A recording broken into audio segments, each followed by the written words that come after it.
E aí galera, meu nome é Natan, eu sou da página Pensamento Crítico e hoje eu vou estar respondendo algumas perguntas, como por exemplo... Natan, se Deus criou tudo, Ele criou a lógica, certo? Se Deus criou a lógica, Deus não seria transcendente às leis da lógica? Deus não poderia agir em algo que é logicamente impossível para nós, mas seria logicamente possível para Deus? Seria Deus um servo da lógica? Certamente não, isso é impossível. Seria lógica algo exterior a Deus, algo externo a Deus, ou lógica seria algo intrínseco a Deus? Se você quer saber as respostas para todas essas perguntas, então fica ligado e vamos continuar assistindo porque eu vou responder isso já já. Bem, nós vimos aqui que várias questões foram levantadas pelos múltiplos Natans que apareceram aqui na tela. E eu gostaria de fazer com que a gente pensasse um pouco sobre esse assunto antes de responder. O nosso instinto principal é dizer que de forma alguma Deus está sujeito às leis da lógica. Mas seria a lógica algo externo a Deus? Bem, eu acredito que Deus não pode transcender as leis da lógica. Eu acredito que Deus não transcende as leis da lógica, porque Deus não pode fazer aquilo que é impossível logicamente. Aquilo que é logicamente impossível, Deus não pode fazer. Pense, por exemplo, numa pedra redonda. Pense, por exemplo, num círculo quadrado. É possível um círculo quadrado existir? Não é possível, isso é logicamente impossível. Seria possível que Deus criasse um círculo quadrado? Não! Como você é burro? Que coisa absurda. De forma alguma. Isso não influencia na onipotência de Deus. Veja outra questão, uma questão que é muito levantada por ateus. Poderia Deus criar uma pedra tão pesada que ele não pudesse levantar? Isso, na verdade, não existe. Essas duas coisas, uma bola quadrada, um círculo quadrado, ou uma pedra tão pesada que Deus não pudesse levantar, ou um graveto que só tivesse uma ponta, elas não podem ser... Elas não são possíveis a Deus porque tais coisas não existem, elas são apenas um mau uso de palavras, essas palavras são colocadas de maneira contrária, de maneira ilógica, e por causa disso é impossível que tal coisa seja feita. É impossível que Deus faça um círculo quadrado, porque isso nem sequer existe. Aquilo que não existe nem logicamente, nem metafisicamente, não pode ser feito, porque aquilo que nossa mente nem pode alcançar, como Alvin Plantinga colocaria no argumento ontológico, ou como Anselmo colocou no primeiro argumento ontológico quando ele iniciou com isso, Deus é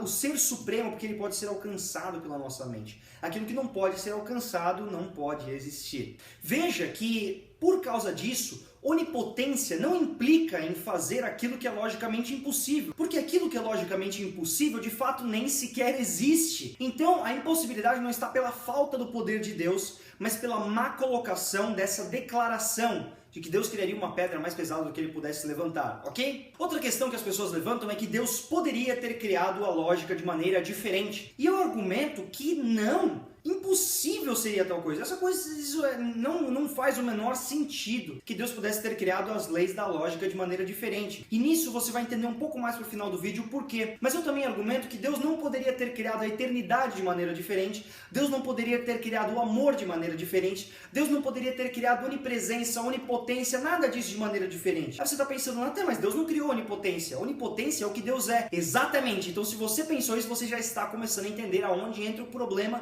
da questão de Deus ser um servo da lógica ou não. Veja que um dos problemas que os cristãos tentam resolver é o problema lógico do mal. Basicamente existem três tipos de problema do mal, mas o problema lógico do mal é o que entraria aqui porque nós estamos falando de lógica. O problema lógico do mal diz que, de uma maneira bem simples, como aconteceu no filme do Batman vs Superman, Deus é totalmente bom. Deus saberia que o homem iria pecar. Deus não deseja que ninguém peque, mas existe pecado. Ou, por exemplo, Deus é totalmente bom. Tudo que Deus faz é bom. Existe o mal. Deus criou tudo que existe. Deus criou o mal. Isso é uma impossibilidade lógica. Isso não poderia existir. Então os cristãos eles tentam resolver o problema do mal usando lógica, que é o mecanismo que Deus nos deu para poder resolver esses problemas de acordo com 1 Pedro 3, 15 e 16. Sempre de maneira branda, ok? Veja que se Deus pode fazer aquilo que é logicamente impossível, você não está simplesmente afirmando que Deus pode fazer um círculo quadrado, um graveto com somente um ponto ou uma pedra tão pesada que Deus não possa levantar. Por mais que isso já seja absurdo, absurdo na linguagem filosófica, você também está afirmando que se o problema do mal provar que de fato Deus não existe por causa da presença do mal, você está dizendo que Deus poderia atualizar o fato de que ele existe e não existe ao mesmo tempo. Você está dizendo que a questão do problema do mal e de todas as leis da lógica dizerem que Deus não existe, Deus pode sim existir e não existir ao mesmo tempo. Isso é um problema muito grande e um ato de irracionalidade tremendo, e nós não queremos cometer isso, ok? Vamos pensar um pouquinho mais. Uma maneira de argumentar sobre isso, vocês podem ter percebido que quando eu falo sobre Deus ser servo da lógica, a gente tem a ideia de Deus se prostrando perante a lógica. Na verdade, Deus é soberano. Por Deus ser soberano, ele não pode ser servo de nada, ele não pode ser servente de nada. Deus tem que ser acima de todas as coisas. Por mais que a gente use, por mais que erroneamente as pessoas tenham colocado providência e soberania como se fosse a mesma coisa mesclado, usando providência e soberania como uma linguagem ambígua, não é isso que existe na verdade. Deus é soberano e ele não é servo de nada. Porém, eu também gostaria de argumentar que a lógica não é algo. Lógica não existe como algo material. Veja, o que é um buraco? O que define um buraco? Buraco é ausência de algo, mas buraco não é algo. Deus criou o buraco? Não. Deus criou a terra, você fez o buraco, mas o buraco em si não é nada. Veja o que é um sábado. Sábado, na verdade, não existe. Sábado é apenas mais um dia, uma progressão de tempo. Sábado não é algo, da mesma maneira que um buraco não é algo. Veja o que são números. Números, se forem de fato objetos abstratos, números não são nada além da comunicação de algo. Veja que, por mais que Platão iria argumentar que número de fato existe, porque ele é um universal, logo todos os singulares deveriam ser entendidos à luz desse universal, por exemplo, número 2, Platão estava errado, porque Aristóteles novamente argumentou, Aristóteles sendo um conceitualista, ele argumentou que na verdade o número 2 ele consiste inteiro que o universal diz, mas hoje a gente não acredita nem nisso. Hoje a nossa opinião é normalmente formada pelo nominalismo, e pelo nominalismo a gente acredita que de fato o número 2 não é apenas uma figura de linguagem, ele nem existe como universal.